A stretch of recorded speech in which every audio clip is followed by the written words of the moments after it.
তো তোমার কি এরকম রিমেডিকেল পড়েছিল? তার চাকরি পাওয়াটা খুবই কঠিন হয়ে যাবে। আমি জেনারেল ছিলাম, 12টা হোক 2টো হোক আমি পড়ে প্রথমে আমার খুবই কম নাম্বার আসতো। আমি বুঝতে আমি মানে আমার ভয় করতো যে আমি পারবো এই নাম্বার পেয়ে। আমি 103 নাম্বার পেয়ে আমি বিএসএফ পোস্টে পেয়েছি। আর আমার ভাই আমাকে পুরোটাই সাপোর্ট করেছে।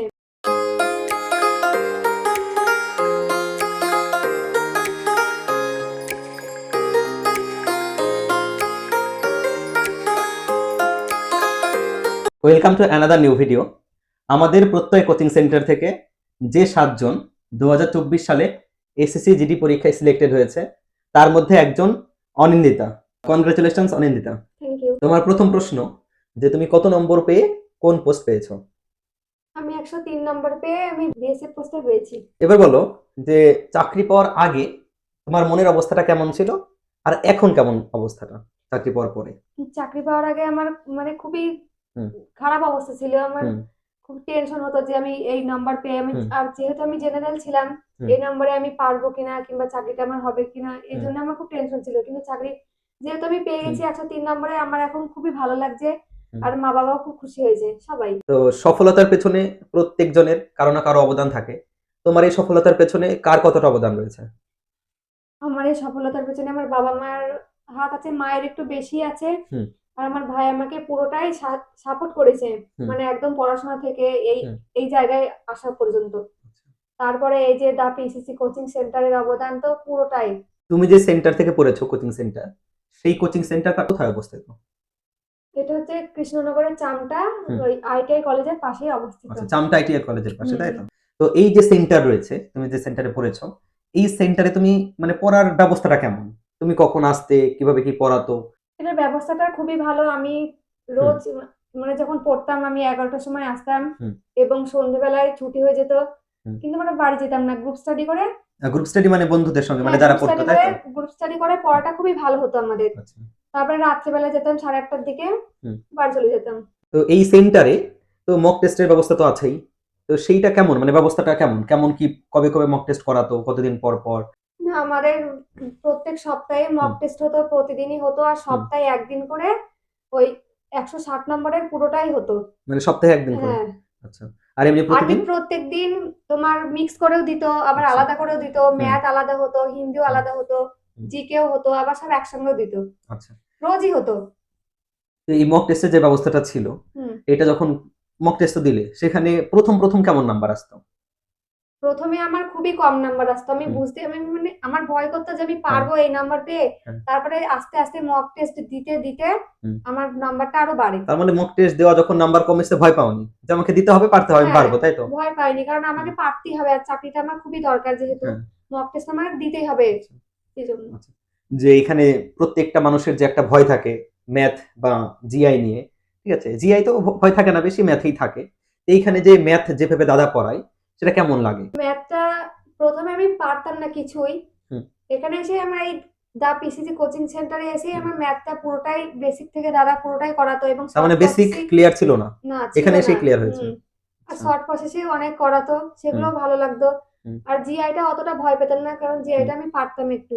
আচ্ছা। আর হিন্দিটা তো আমি পুরোই পারতাম না। হুম, হিন্দিটা এখানে এসেই এই এই যে কদিন আমি পড়তে হুম। এসেছি এই কদিনেই হিন্দিটা আমার তৈরি হয়ে গেছিল এখানে পড়েই। আচ্ছা।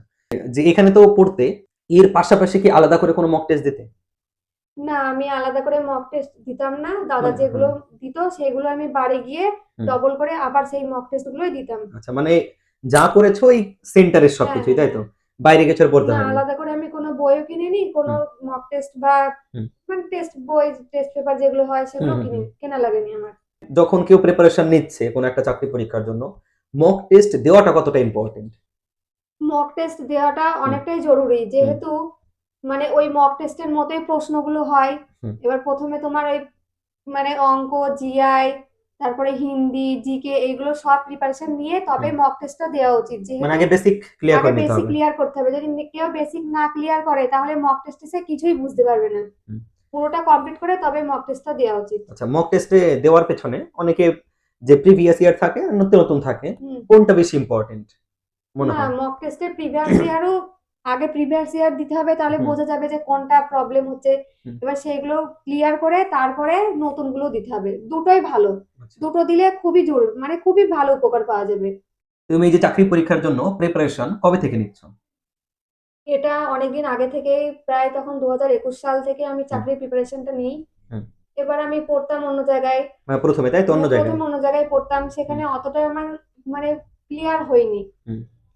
মানে তারপরে বুঝতে অসুবিধা হতো বুঝতে এরকম? অসুবিধা হতো, মানে হুম। পারতাম, অতটা ভালো পারতাম না, মানে হুম। মনের মতো হতো না। হুম। হুম। কিন্তু ভাই একদিন বললো যে দিদি তুই বাপ্পাদার কোচিং সেন্টারে যা। হুম। সেখানে আমি ওর কথা শুনতাম না, কিন্তু আমি একদিন মানে নিজে ইচ্ছে হুম। এসেছিলাম এখানে। আচ্ছা। ওর কথা শুনে সত্যি এখানে এসে আমার খুবই উপকৃত হয়েছি। হ্যাঁ। দাদা খুবই ভালো করে পড়ায় এই কোচিং সেন্টারে। আচ্ছা, সবার একটা জানার ইচ্ছা থাকে যারা মানে চাকরি পেয়ে যায় যে কিভাবে কি পড়াশোনা করেছে, আমরা পাচ্ছি না, সে পেলো, জানার ইচ্ছা থাকে কিভাবে পড়েছে। তো তোমার একদম পুরো দিনে কতক্ষণ কি পড়তে, কি কি করতে সেটা একটু বলো।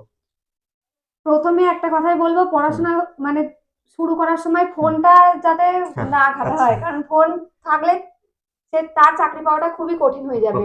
আমি আচ্ছা। রোজই সকালে উঠতাম, হ্যাঁ। উঠে মানে পড়তে বসতাম। হুম। তারপরে পড়া কমপ্লিট করে হুম। দাদার কাছে পড়া থাকতো 11টা থেকে। হুম। পড়তে এসে দাদার কাছে পড়ে সন্ধ্যে 6টায় ছুটি হতো, তারপরে আমরা হুম। বাড়ি যেতাম না, সবাই মিলে গ্রুপ স্টাডি করতাম হুম। 1:30 পর্যন্ত, কোনোদিন 9টা হতো, কোনোদিন তারও আগে হতো, এরকম করে। হুম। তারপরে বাড়ি গিয়ে একটু মানে বাড়ি গিয়ে তারপরে আবার আমি পড়তে বসতাম।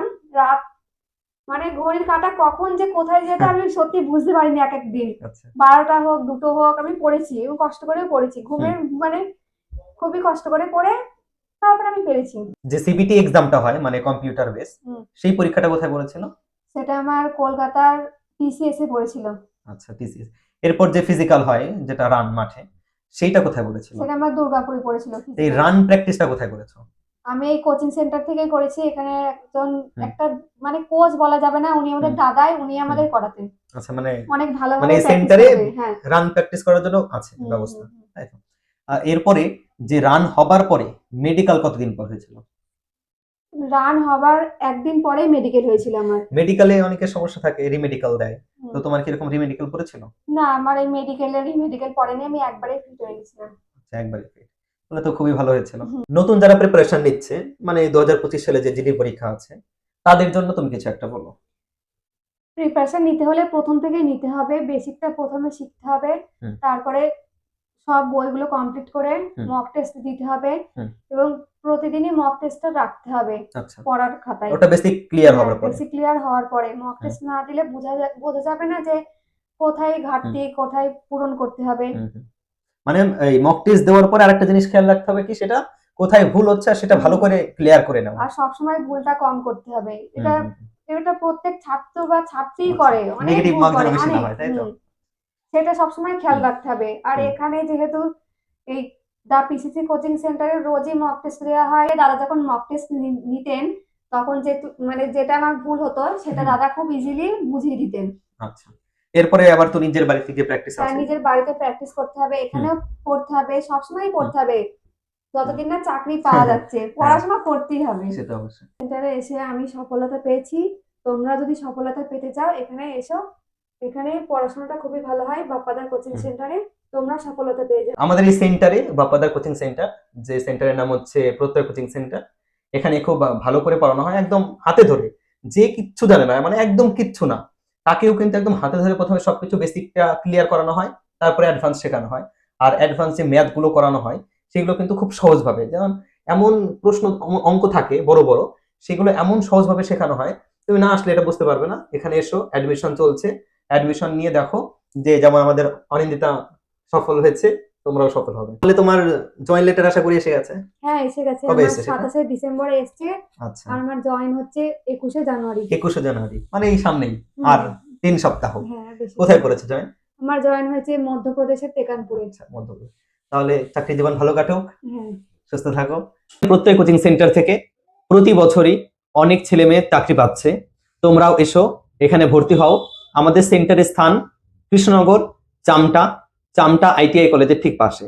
তোমরা কৃষ্ণনগর থেকে বা কৃষ্ণনগর স্টেশন থেকে হোক বা বাস স্ট্যান্ড থেকে হোক, সোজা যে নবদ্বীপ যাওয়ার যে রাস্তা, সেই রাস্তায় পড়বে চামটা।